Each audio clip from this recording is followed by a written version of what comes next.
කතානායකතුමනි ඔබතුමාට ස්තුතිවන්ත වෙනවා. විශේෂයෙන් මේ අයවැය ලේඛනය දැන් දින 3ක් විවාද වෙන අපි දැක්කේ පැවති පාලනයේ විසින් චෝදනා කරනවා පවතින පාලනයේට ඔවුන්ගේ පාලන කාලයේ යහපත් බවත් වර්තමාන පාලනයේ අයහපත් බවත්. වර්තමාන පාලනයේ ප්‍රකාශයටපත් කරනවා පැවති පාලනයේ අයහපත් බවත් පවතින පාලනයේ සෞභාග්‍ය බවත්. ගරු කතානායකතුමනි සැබවින්ම සිදු වී තිබෙන්නේ ඒක නොවේ. අපේ රට දශක ගණනාවක් තිස්සේ එකම මාවතක දීර්ඝ කාලයක් තිස්සේ ගමන් කිරීමෙන් ආර්ථිකයේ විශාල කඩාවැටීමකට ලක් වී තිබෙනවා. අපි දන්නවා සාමාන්‍යයෙන් ගත්තොත් මේ ආණ්ඩු එකම පාරක දුවන බස්රියක් වගේ කාලෙන් කාලට රියදුරු මාරු කරමින් බෝඩ් එක වෙනස් කරමින් ගමන් කරනවා. 1994 මානසික මුනුවර බෝඩ් එකක් අලුත් රියදුරේ. 2001 දී යලි පුබුදුම ශ්‍රී ලංකා බෝඩ් එකක් අලුත් රියදුරේ. 2005 දී රට පෙරට බෝඩ් එක අලුත් රියදුරේ. 2015 දී යහපාලන බෝඩ් එක රියදුරු දෙන්නේ. 2019 දී සාවිස්්‍ය ආරම්භයේදී සෞභාග්‍ය දැක්ම අලුත් රියදුරේ. හැබැයි පැරණි බස් එක පැරණි පාරෙම දීර්ඝ කාලයක් ගමන් කරමින් තිබෙනවා. ඒ නිසා මේ වන විට අපේ රට ආර්ථිකයේ ප්‍රධාන ශේෂ්ත්‍ර 5ක් අර්බුදයට මුහුණ දී තිබෙනවා. අපේ රටේ ආර්ථිකයේ පංචවිධ අර්බුදයකට මුහුණ දී තිබෙනවා. පංචවිධ අර්බුදයකට මුහුණ දී තිබෙනවා ගරු කතානායකතුමනි. ඒ අර්බුදය තවත් මේ කොවිඩ් වසංගතයේ හේතු කොටගෙන තීව්‍රකට තිබෙනවා. ඒ සාමාන්‍යයෙන් ගත්තොත් හිඟන්නාගේ පාත්‍රයට හෙනවුරා පාත් වුණා හා සමාන කඩා වැටෙමින් තිබුණු ආර්ථිකයකට මෙම කොවිඩ් වසංගතයේ තවත් බරපතල තත්ත්වයක් නිර්මාණය කොට තිබෙනවා. අපේ ආර්ථිකයේ තිබෙන පංචවිධ අර්බුදයන් කවරේද? පළමු අර්බුදය තමයි අපේ ආර්ථිකයේ නිෂ්පාදනය කඩා වැටී තිබෙනවා. උදාහරණයකට ගත්තොත් 2019 හොඳ වර්ෂයක් නොවේ.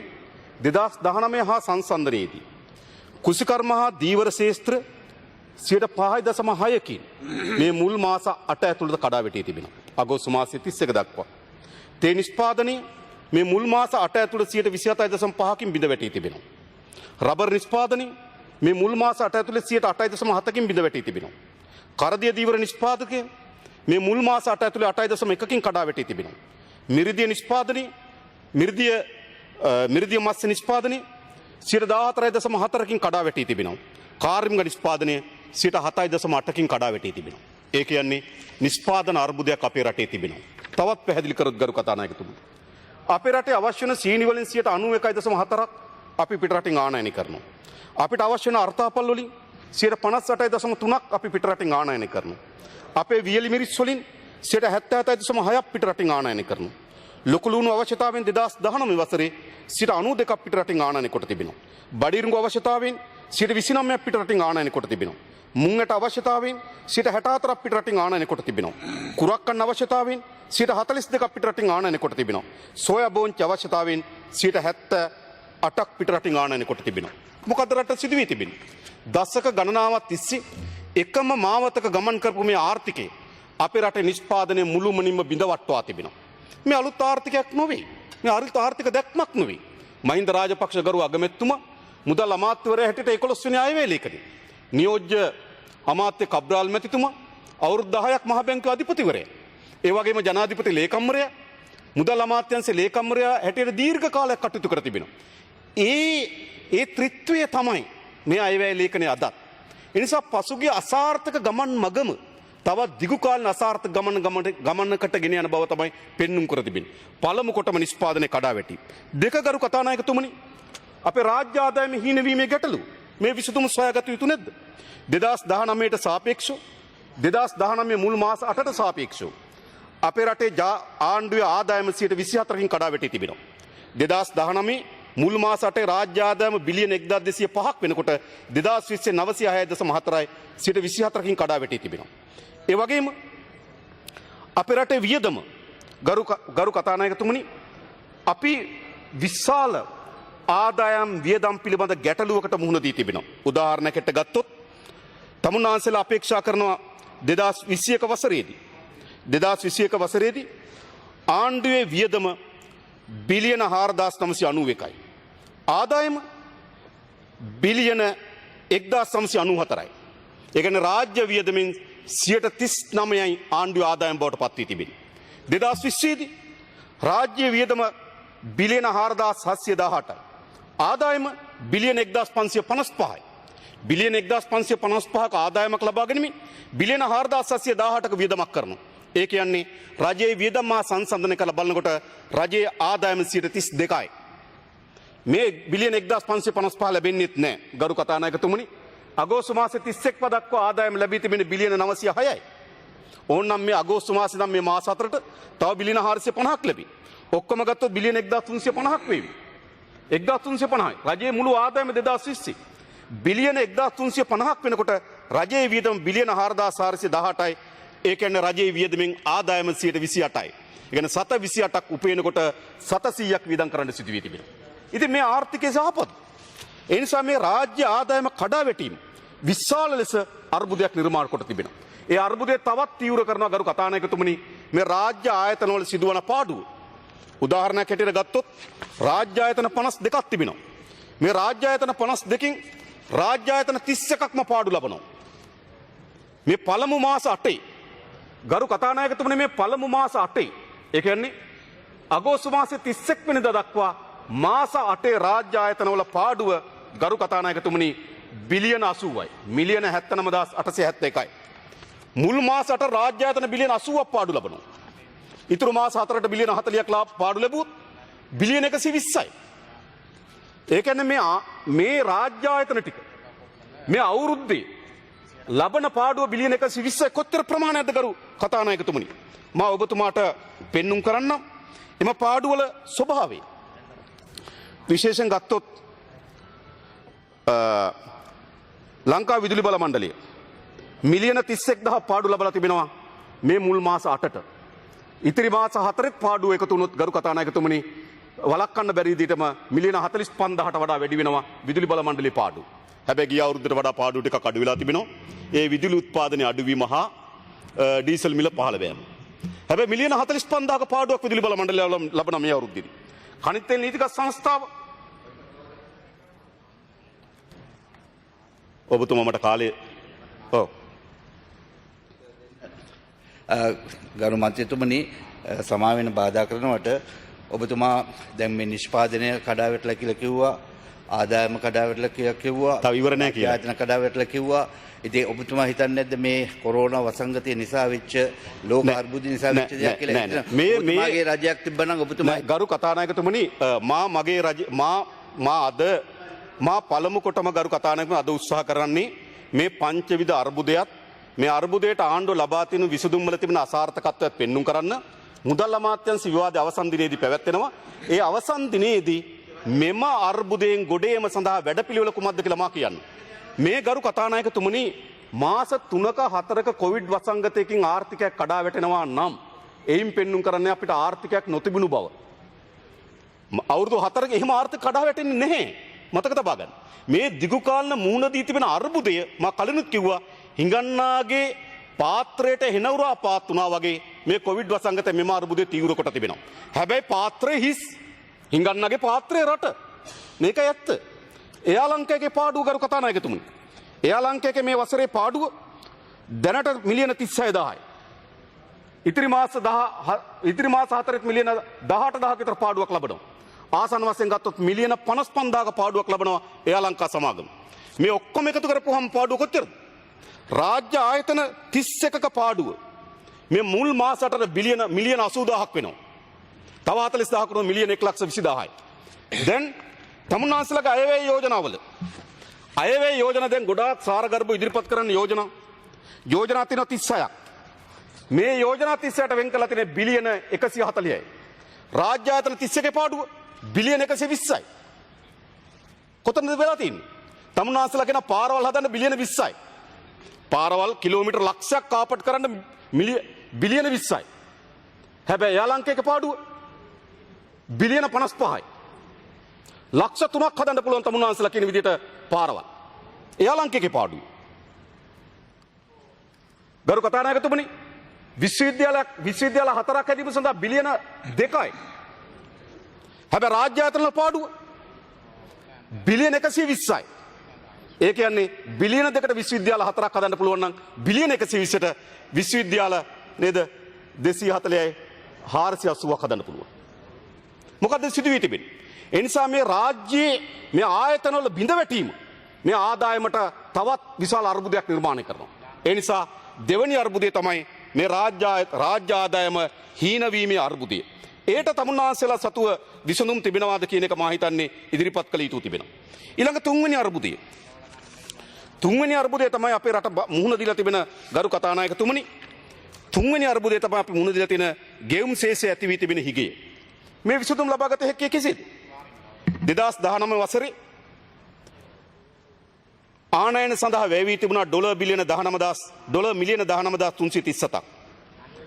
අපනයනන් තිබෙන ඩොලර් මිලියන 11940යි. ඩොලර් මිලියන 7997ක. ඩොලර් බිලියන 8ක වෙළඳ ශේෂයේ හිගයක් තිබුණා 2019. ඉගෙන ආසන්න වශයෙන් ගත්තොත් ඩොලර් බිලියන 8ක වෙළඳ ශේෂයක හිගයක් තිබෙනවා. ආනයන සහ අපනයන අතර පරතරය ආනයන සඳහා යන වියදමින් අපනයන සඳහා යන ආදායම අඩු කරපුවාම අපිට බිලියන 8ක හිගයක් ඇති වී තිබෙනවා වෙළඳ ශේෂයේ. ඒ බිලියන 8 හිගය තවත් වර්ධනය වෙමින් තිබෙනවා. උදාහරණයක් ඇට ගත්තොත් මේ මුල් මාස 8 ගරු කතානායකතුමනි පහුගිය අවුරුද්දේ මුල් මාස 8 ආනයන වියදම ඩොලර් මිලියන 12880යි. අපනයන ආදායම ඩොලර් මිලියන 8030යි. ඒ කියන්නේ 2019 මුල් මාස 8 වෙළඳ ශේෂය මිලියන 4864යි. හැබැයි මේ මුල් මාස 8 ආනයන ආදායම ආනයන වියදම මිලියන 10258යි. අපනයන ආදායම ඩොලර් මිලියන 6445යි. 3813ක හිගයක් තිබෙනවා. බැලුමට හරි වගේනේ. ගිය මාස 8 බිලියන 4.8යි මේ මාස 8 3.8යි. හැබැයි මේ 3.8 නිර්මාණය වුණේ කොහොමද? ඒ විශේෂ තත්ත්වයක් හේතු කොටගෙන. එක ආනයන වැඩි වෙලා නෙවෙයි. අපනයන වැඩි වෙලා නෙවෙයි. අපනයන 2019 මුල් මාස 8 බිලියන 8030යි. මේ අවුරුද්දේ මුල් මාස 8 මිලියන 6445යි. ඒ කියන්නේ අපනයන ආදායම මුල් මාස 8 මිලියන 1585කින් අඩු වී තිබෙනවා. එහෙනම් ඇයි මේ ආනයන සහ අපනයන අතර පරතරය බිලියනකින් අඩු වුණේ කොහොමද මේ මාස 8? අපනයන වැඩි වෙලා නෙවෙයි. ආනයන අඩු වී තිබෙනවා. ආනයන අඩු වෙන්න සාධක දෙකක් තිබුණා. එකක් තෙල් සඳහා යන වියදම අඩු වුණා. මොකද ඉන්ධන පාවිච්චිය අඩුවීමත් ඒ වගේම ඉන්ධනවල මිල අඩුවීමත් හේතු කොටගෙන ගිය මුල් මාස 8ට වඩා මේ මුල් මාස 8 2019 මුල් මාස 8ට වඩා මේ අවුරුද්දේ මුල් මාස 8 මිලියන 876ක අඩුවීමක් තියෙනවා තෙල් ආනයනය කරන්න. තෙල් අපනයනය කරන්න. සමාන තෙල් ආනයනය කරන්න. අන්න ඒ වාසිය එකක් තිබෙනවා. අනිත් එක යම් භාණ්ඩ සීමා කිරීම. මේ යම් භාණ්ඩ සීමා කිරීම සඳහා ආනයන වියදම අඩු කොට තිබෙනවා. හැබැයි මේක දිගු කාල ලෙස කරන්න පුළුවන්ද? සමාජයේ සාමාන්‍ය තත්ත්වයකට තෙල් ඉල්ලුම වැඩි වෙනවා. තෙල් ඉල්ලුම වැඩි වෙන ලෝකෙත් තෙල් මිල ඉහළ යනවා. ඒ නිසා 2021 දී මේ තෙල් වලින් මේ අවුරුද්දේ ඩොලර් බිලියනයකට පමණක් වෙන අතිරික්තය 2021 දී ලැබෙන්නේ නැහැ. ඊළඟ මේ ආනයන සීමා කිරීම මේ විදිහට පවත්වාගෙන යන්න පුළුවන්ද? වාහන ආනයන කිරීම තවදුරටත් දීර්ඝ කරන්න පුළුවන්. කරන්න බෑ. කරොත් ඒක වියදම වැඩි වෙනවා. වාහන පරණ වෙනකොට ඒක වෙනුවෙන් දෙන අමතර කොටස් වල වියදම වැඩි වෙනවා. නිසා මේක වහලා තියාගන්න බෑ. ඒ නිසා අවුරුද්දක කුඩා කෙටි කාලයක ආනයන අපනයන අතර පරතරය ඩොලර් බිලියනකින් අඩු කරගත්තට මේක දිගු කාලන පවතින්නේ නැහැ. ඒ නිසා ආසන්න වශයෙන් ගත්තොත් ඩොලර් බිලියන 7කවත් අඩුම තරමේ ආනයන සහ අපනයන අතර පරතරයක් නිර්මාණය වෙනවා. හැබැයි ඒකට අනිත් පැත්තෙන් අපිට අහිතකර තත්ත්වයක් නිර්මාණය කරනවා.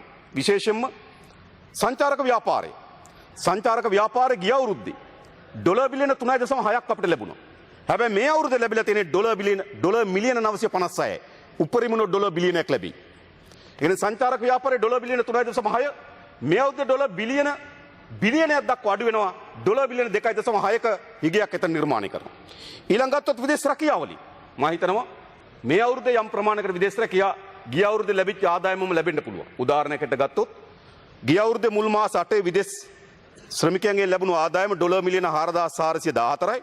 මේ අවුරුද්දේ ලැබුණු ආදායම මුල් මාස 8 4346යි. සිට 1.5ක වගේ කුඩා අඩුවීමක් තියෙනවා. හැබැයි මේ අවුරුද්දේ මේක යම් ප්‍රමාණයක් ලැබුණත් ලබන අවුරුද්දේ මීට වඩා අඩු වෙනවා. දැනටමත් 40000ක් රස් අත්තර ලැබිලා තියෙනවා. තවත් ලක්ෂ ගණනක් එන්න බලාගෙන ඉන්නවා. ඒ රැකියාව අහිමිවෙමින් තිබෙනවා. ඒ නිසා ගත්තොත් විදේශ ශ්‍රමිකයන් හදා ලැබෙන ආදායමත් සංචාරක ව්‍යාපාරයෙන් ලැබෙන ආදායමත් ගරු කතානායකතුමනි ආනයන අපනයන පරතරයක් ගත්තොත් විශාල ගෙවුම් ශේෂයේ හිගයක් නිර්මාණය කරනවා. ඊට තවත් අතිරේක ලෙස බල කරනවා. ආසන්න වශයෙන් ගත්තොත් අපිට ඩොලර් බිලියන 6ක ණය වාරිකයක් ලබන අවුරුද්දේ ගෙවිය යුතු තිබෙනවා. සාමාන්‍යයෙන් ගත්තොත් මාසෙකට ඩොලර් මිලියන 300ත් 400ක් විතර ප්‍රමාණයක් ණය ගෙවිය යුතුයි. විශේෂයෙන්ම ජුනි මාස වෙනවා තව ඩොලර් බිලියන 1 බැඳුම් කරය සම්පූර්ණ වෙනවා. ඒතර ගත්තොත් ආසන්න වශයෙන් ගත්තොත් ඩොලර් බිලියන 5ත් 6ත් අතර ණය වාරිකයක් ලබන අවුරුද්දේ ගෙවිය යුතුයි. ඒ වෙනුවෙන් ඩොලර් බිලියන 6ක් අපිට අවශ්‍යයි. ආනයන සහ අපනයන අතර පරතරය ඩොලර් බිලියන 8ක්වත් වෙනවා. එහෙනම් තව 14ක් අවශ්‍යයි. 8යි 6යි 14යි. හැබැයි අපිට තියෙන කොච්චරද? අපිට තියෙන කොච්චරද? සංචාරක ව්‍යාපාරයෙන් එකක් හම්බ වෙයි. සංචාරක මේ පාර 7.2ක් ගෙව්වා. ඒකත් මම ගෙවපු විදිය කියන්නේ. ගරු කතානායකතුමනි මහ බැංකු වාර්තා සෑම වාර්තාවකම අපිට පෙන්눔 කරනවා අගෝස්තු මාසයේ 31 වෙනකොට අපේ රටේ විදේශ සංචිතය 6.7ක් තිබුණු බව. හැබැයි සැප්තැම්බර් 31 වෙනකොට. හැබැයි තමුන්නාසලා ඔක්තෝබර් මාසේ පළවෙනිදාකින් පස්සේ කියන්නේ. එයි විදේශ සංචිතය තිබුණා අපිට 6.7ක්. හැබැයි ඔක්තෝබර් මාසේ පළවෙනිදා අපි ඩොලර් බිලියනක් ගෙවුවේ ඒකෙන් 5.7 දක්වා අඩු වී තිබෙනවා. එහෙනම් විදේශ සංචිතය ඉන්නේ 5.7යි. කොහොමද අපි ගෙවන්නේ? අපි ඩොලර් බිලියන 14ක් උපය ගන්න ඕන. අතිරේක වශයෙන් සංචාරක ව්‍යාපාරයෙන් අපිට ඩොලර් බිලියනක් උපරිම අපිට විදේශ ශ්‍රමිකයන්ගේ ඩොලර් බිලියන 8ක් උපරිම ඩොලර් බිලියන 9යි. ඒ ඩොලර් බිලියන 5ක් හිගයි. කොහොමද මේ පහ සපුරගන්නේ? කොහොමද සපුරගන්නේ? ඒ නිසා මේ ගෙවුම් ශේෂය අපි ඇති වී තිබෙන අර්බුදයක් තිබෙනවා. මේ අර්බුදයට විසඳුම් ඕන. එක නිෂ්පාදන කඩා වැටීම. දෙක රාජ්‍ය ආදායම අඩුවීම. තුන ගෙවුම් ශේෂයේ හිගය. හතරවෙනි අර්බුදය තමයි ගරු කතානායකතුමනි ණය අර්බුදය. මේක අපේ රටේ ප්‍රධානතම අර්බුදය බවට පත් වී තිබෙනවා. මා මේවා වෙන වෙනම කැඩුවට මේ එකිනෙකාට නිෂ්පාදනය කඩා වැටීම, රාජ්‍ය ආදායම අඩුවීම, ආනයන අපනයන වෙළඳ පොලේ ඇති වෙන පරතරය මේ සියල්ල එකට සම්බන්ධ වෙමින් තිබෙන්නේ. මේ සියල්ල බර අවසානට එකතු වී තියෙන්නේ කොතෙන්ද? ණයට. උදාහරණයකට ගත්තොත් ගරු කතානායකතුමනි ආණ්ඩුවේ වාර්තාවල කියන 2013 අවසන් වෙනකොට අපේ ණය ප්‍රමාණය බිලියන 13,013යි. 13,031යි. ට්‍රිලියන 13යි. අපේ ණය ප්‍රමාණය. හැබැයි තමුන්නාන්සේලා 2020 අපේක්ෂා කරනවා. බිලියන 2,775ක් ගන්න. ඒ කියන්නේ 2020 අවසාන වෙනකොට අපේ ණය ප්‍රමාණය බිලියන 15,306යි. ඒකනේ ට්‍රිලියන 15.3 දක්වා ඉහළ යනවා. නැවත 2021 දී තමුන්නාන්සේලා ඩොලර් බිලියන 15,306 සිට තවත් ණය ප්‍රමාණය වැඩි කරනවා. මේ ණය ප්‍රමාණය වැඩි වුණාම අපිට දරා ගන්න බැරි ණය අර්බුදයකට මුහුණ දෙනවා. උදාහරණයකට ගත්තොත් 2020 දී තමුන්නාන්සේලා අයවැයලයක ඉදිරිපත් කරනකොට අගමැතිතුමා කිව්වා ණය ගැනීමේ අවශ්‍යතාවය බිලියන 2,830යි කියලා වැරදි. ඒකේ ගිණුම් කරන්නත් වැරදි. එකතු කිරුණුත් වැරදි. මා කියන්න පුළුවන් නම් කියන්න. ගරු අගමැතිතුමා මේ පාර්ලිමේන්තුවේ 2020 අයවැයලයක ඉදිරිපත් කරමින් කියනවා බිලියන 2,830ක ණයක් ගන්න සිද්ධ වෙනවා කියලා. හැබැයි ඇත්ත ගන්න ඊට වඩා වැඩි. ගිණුම් ගලපුවත් ගරු කතානායකතුමනි ගන්න වෙනවා බිලියන 3,163ක්. ඊට පස්සේ බිලියන 2,997ක් මේ අවුරුද්ද ගන්න අපේක්ෂා කරනවා. ඒ කියන්නේ 2020 2021 වසර දෙක සඳහා පමණක් අපි ණය ගන්නවා බිලියන 6,160ක්. ඒ කියන්නේ ට්‍රිලියන 6.1ක්. අවුරුද්දයකට ණය ගන්නවා. ට්‍රිලියන 6.1ක්. බිලියන 6,000ක්. ගරු කතානායකතුන් මේ රටේ මුළු ආර්ථිකයම කොච්චර තිබෙන්නේ? මේ රටේ මුළු ආර්ථිකයම තිබෙන්නේ ඩොලර් බිලියන 80යි. ඩොලර් බිලියන 80ක් තියෙන ආර්ථිකයක් තියෙන රටක වසරකට ණය ගන්නවා. වසරවල් දෙකකට ණය ගන්නවා රුපියල් බිලියන 6,160ක්. ඒ කියන්නේ ඩොලර් බිලියන 80ක් තියෙන රටක තමයි අපි මේ ණය ගන්නෙ. නැත්තම් කියන්න පුළුවන් අරේ අපිට වඩා ණයයි. මේ ඒ රටවල ආර්ථිකය ලොකුයි. ඩොලර් බිලියන 80ක කුඩා ආර්ථිකයක් තියාගෙන වසරවල් දෙකකට රුපියල් බිලියන 6,180ක රුපියල් ට්‍රිලියන 6ක ණයක් දරා ගන්න පුළුවන්ද මේ ආර්ථිකයට? ඒ විතරක් නෙවෙයි ගරු කතානායකතුමනි. මේ ප්‍රශ්නේ මොකද්ද තවත් අපි බැලුවොත්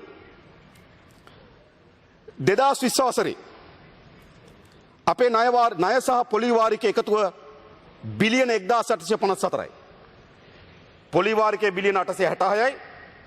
ණය වාරිකයේ බිලියන 988යි. මුළු පොලි සහ ණය වාරිකය බිලියන 1854යි. ඒ කියන්නේ මේ 2020 වසරේ අපි ණය සහ පොලිය ගෙවිය යුතුයි බිලියන 1854ක්. හැබැයි රාජ්‍ය ආදායම කොතනද? බිලියන 1555යි. රජයට සමස්ත ආදායම බිලියන 1555යි 2020. හැබැයි රජයේ ණය ගෙවිය යුතුයි බිලියන 1854ක්.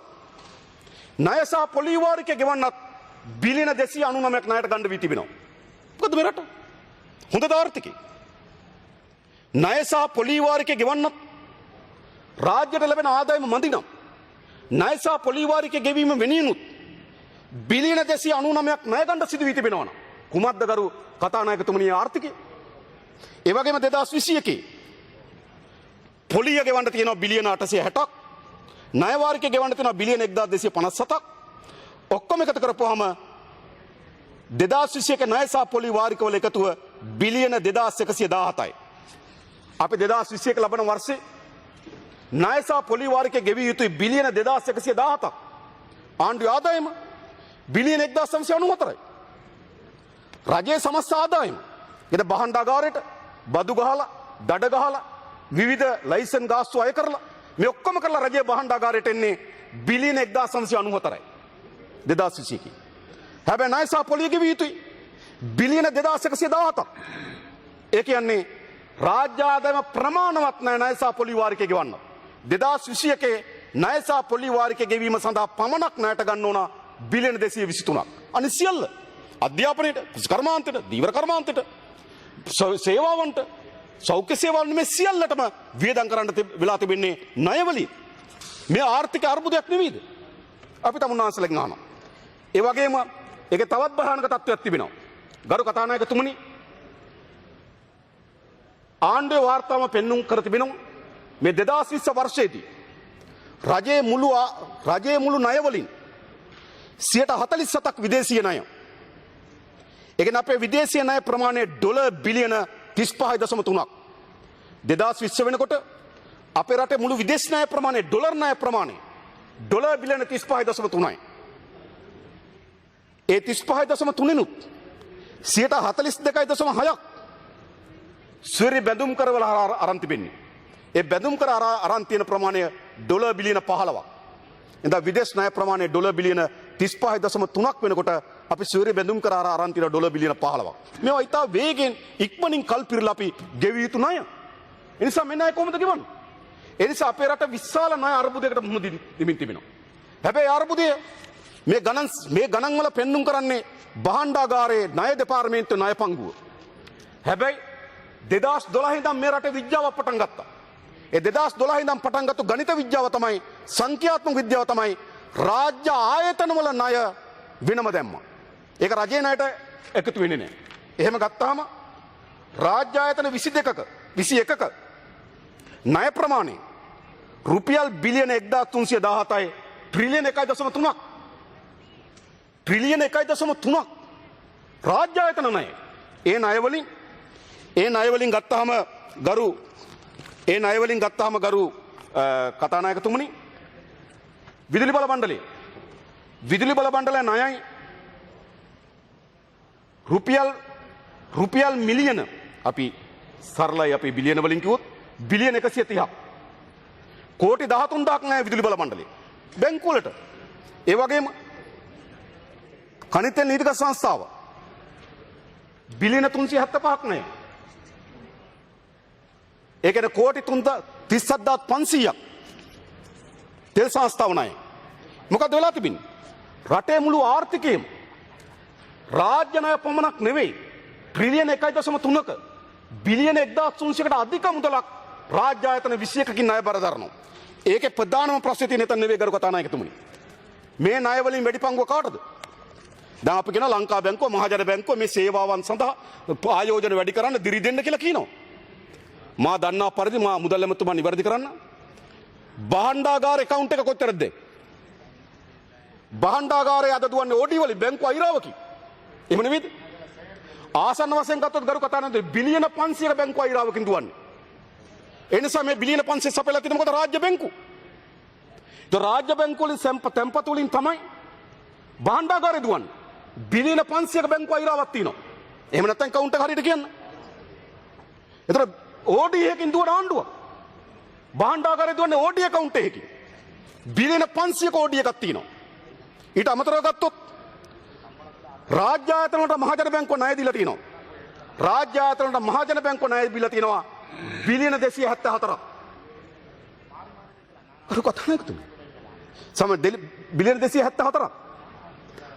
එතකොට මහජන බැංකුවේ ණය පංගුවෙන් විශාල පංගුවක් භාණ්ඩාගාර ණය අරන් තිනවා. තව පංගුවක් රාජ්‍ය ආයතන ණය අරන් තිනවා. රාජ්‍ය ණය අරන් තිනවා බිලියන 274ක් මහජන බැංකුවේ.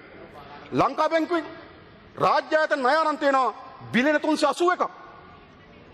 ඒ කියන්නේ කෝටි 38100ක්. ලංකා බැංකුව ණය දීලා තියෙන රාජ්‍ය ආයතන වලට. කෝටි 27300ක්. මහජන බැංකුව ණය දීලා තියෙන රාජ්‍ය ආයතන වලට. මේ රාජ්‍ය ආයතන කියන්නේ මොනවද? මේ රාජ්‍ය ආයතන සල්ලි මහජනගේ තැන්පතු. දැන් තමුන්නාසල මේ ආණ්ඩුව දුවන්නේ කොහොමද? මහජනගේ තැන්පතු බැංකුවට එනවා. ඒ බැංකුව වලින් ආණ්ඩුව ණය ගන්නවා. ආණ්ඩුවේ ආයතන. මහජනගේ තැන්පතු බැංකුවට එනවා. ඒ බැංකුවෙන් භාණ්ඩාගාර account එක ණය ගන්නවා. මේක සිදුවී තිබෙනවා. අද මේ මහජන බැංකුව සහ ලංකා බැංකුව අවදානමකට මුහුණ දී තිබෙනවා. මා ඔබතුමාට ඒ ගැන පැහැදිලි කරන්න. ඒ අවදානම කොච්චරද කිව්වොත් ලංකා බැංකුව 2019 වසරේ ලාභ ලැබුවා ආසන්න වශයෙන් ගත්තොත් බිලියන 30ක්. 2019 ගිය අවුරුද්දේ ලංකා බැංකුවේ ලාභය බිලියන 30යි. මේ අවුරුද්දේ මුල් මාස 8ට ලාභය බිලියන 12යි. බිලියන 12යි. ඒ කියන්නේ ඕනනම් තව බිලියන 30යි. ඒ කියන්නේ තව 4ක් ලැබෙයි මේ මාසෙට. තව 6ක් ලැබෙයි. බිලියන 18යි. එතකොට ලංකා බැංකුව බිලියන 30ක් ලාභ ලබනකොට මේ අවුරුද්දේ ලාභය බිලියන 18 දක්වා පහළ බහිනවා. මහජන බැංකුව කරු කතානායකතුමනි බිලියන 19.9ක් 2019 ලාභ ලැබුවා. බිලියන 19මාරක්. හැබැයි මේ අවුරුද්දේ මුල් මාස 8 ලාභය බිලියන 6යි. ඔබතුමාගේ කාලය තා මිනිත්තු 2යි. මම අවසන් කරනවා කතානායක. බිලියන 6යි. ඒ කියන්නේ බිලියන 6යි කියන්නේ තව අපි 3ක් දැම්මොත් මේ මාස 3ට මේ මාස 4ට බිලියන 9ක් වෙයි.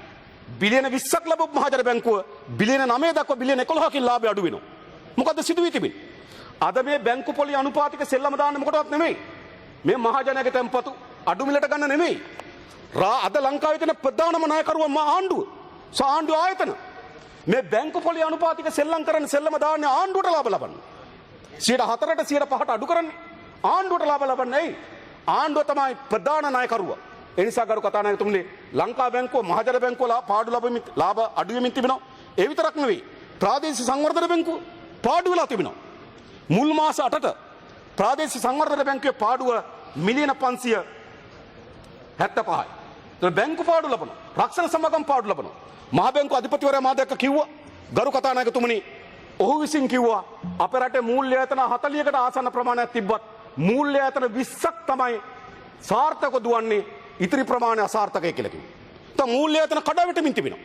මේ ණය අර්බුද සෑම ශේත්‍රයකට පැතිරෙමින් තිබෙනවා. ඒ නිසා අපේ රටේ 4 වෙනි අර්බුදේ ණය අර්බුදය. 5 වෙනි අර්බුදය ආදායම් බෙදී යාමේ විෂමතාවය. ග්‍රාමීය ජනතාවට තමන්ගේ ආදායම් නොලැබීමේ විෂමතාවයට මුහුණ දී තිබෙනවා. ඒ නිසා මම අහන්නේ මේ පංචවිධ අර්බුදයට තමුන්නාන්සලා තියෙන විසඳුම මොනවද? එකක් කළු සල්ලි සුදු කරන්න. කාගේද කළු සල්ලි? දීවරයා ගාව තියෙනවද? ගොවියා ගාව තියෙනවද? මේ කළු සල්ලි කාගේද? පෞගේ කාලේ රාජ්‍ය දේපල කෝටි ප්‍රකෝටි ගණන් හොරකම් කරපු තමුන්නාන්සලා ගාව මේ සල්ලි ගොඩ ගැහිලා තියෙනවා. කුඩු ව්‍යාපාරයේ යෙදෙන්නම් ගාව මේ කළු සල්ලි ගොඩ දැංගිලා තියෙනවා. මා දැක්ක මදු සත්‍රන්න ගොඩ ගන්නකොට කිව්වා ඔහුගේ කෝටි 1000ක වත්කමක් තියෙනවා කිව්වා. කළු සල්ලි. නම් කුඩු ව්‍යාපාරිකයන් ගාව කළු සල්ලි තියෙනවා. ජාවාරම් කරුවන් ගාව කළු සල්ලි තියෙනවා. එතනෝල් ව්‍යාපාරිකයන් ගාව කළු සල්ලි තියෙනවා. මහජනක දේපල කෝටි ප්‍රකෝටි ගණන් හොරකම් කරපු අය ගාව කළු සල්ලි තියෙනවා. දැන් ආණ්ඩුව මොකද කරන්නේ? ආණ්ඩුව මේ කළු සල්ලි ඇතුළු කරන්නලු නීති අනුකූල කරන්න 100ට එකක නාමික අගයකට. තමුන්නාන්සලා මොකද්ද මේ ආර්ථික තීන්දුව? ලෝකෙ තීන්දුව ගත්තු එහෙම නෙවෙයි. මේ රටේම තීන්දුවක් කරන් තියෙන කළු සල්ලි වලට මොකද්ද කරේ? මුදල් නෝට්ටු වෙනස් කරා. තියෙන මුදල් නෝට්ටු වල අලුත් නෝට්ටුවක් නිකුත් කරා. සල්ලි ඇවිල්ලා දාන්න බැංකුවල. 1970 දශකේ මේ විදිහේ මුදල් නෝට්ටු ඉන්දියාවේ මෑත කරේ. මුදල් නෝට්ටු වෙනස් කරා. ඒ අර තමයි කළු සල්ලි වලට ප්‍රහාරය දුන්නේ. හැබැයි තමුන්නාන්සලා උපයා ගන්නවද කළු සල්ලි නීති අනුකූල කරන්න යොදනවා. ඊළඟ කරු කතානායකතුමනි රාජ්‍ය සේවකයන් තව තමන්ගේ වැටුප මත නැත්නම් අතිරේක වැඩ කරන්න. වාසුදේව නානායක්කාර මහත්මයා හිටින මට දැනගන්න කැමතියි. මේ පැය 8 වැඩ දිනේ සකස් වුණේ නිකන් ඔළුවේ හැතිවිච්ච සිතවිල්ලක් නෙවෙයි. මේ පැය 24 බෙදෙනවා. පැය 8ක් වැඩ කරන්න. පැය 8ක් සංස්කෘතික ජීවිතේට. පැය 8ක් නිදා ගන්න. මෙහෙම තමයි පැය 24 බෙදෙන්න කරු කතානායකතුමනි. මේ මිනිස්සු කියන්නේ එන්ජින් නෙවෙයි.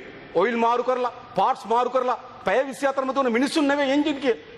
මිනිස්සුන් නේ එන්ජින් වගේ නෙවෙයි. ගරු කතානේ මිනිස්සු කියන්නේ සංස්කෘතික ජීවිතයක් තියෙනවා. ඒ වෙනුවෙන් තමයි මේ පැය 8. හරි. ඒ නිසා තමයි පැය 8ක වැඩ දිනයක්, පැය 8ක සංස්කෘතික ජීවිතයක්, පැය 8ක නිදා ගැනීමක් තීරණය කරලා තිබෙනවා. හැබැයි තමුන්නාසලා කියන්නේ මොකද්ද? මේ පැය 8 සංස්කෘතික ජීවිතය කපන්න. වැඩ ඇරලා තව ජොබ් එකකට යන්න. ඒ නිසා කරු කතා අවසන් වශයෙන්ම අවසන් කරනවා. ඒ නිසා තමුන්නාසලගේ මේ ආර්ථික උපාය මාර්ග සම්පූර්ණ වැරදි. අවසාන වශයෙන් කරු කතානායකතුමනි අපි දන්නවා ටයිටැනික් නෞකාව ගිලෙනකොට අයිස්බර්ග් එකේ අයිස් කන්දේ ටයිටැනික් නෞකාව හැප්පිලා පැය 2 විනාඩි 40කට අධික කාලයක් ගියා ඒ නැව සම්පූර්ණම ගිලෙන්නේ. හැප්පුණු විගස ගිලුන්නේ පැය 2 විනාඩි 40කට වැඩි කාලයක් ඒ නැව ගිලෙන්න ගියා. හැබැයි ඒ නැව ගිලෙනකන් ටයිටැනික් නෞකාවේ බෑන්ඩ් එක ප්ලේ කරා සෙල්ලම් කරා. නැව ගිලෙනකන්. දැනුත් ගරු කතානායකතුමනි එදා අයිස් කන්දේ හැප්පිලා ටයිටැනික් නෞකාව ගිලෙනකොට එහි බෑන්ඩ් එක නැව මුහුදුපත් වෙනකම් බෑන්ඩ් ගැහුවා වගේ මේ ආර්ථිකයේ මේ ආණ්ඩුව යනු ටයිටැනික් නෞකාවේ බෑන්ඩ් එක. නේද?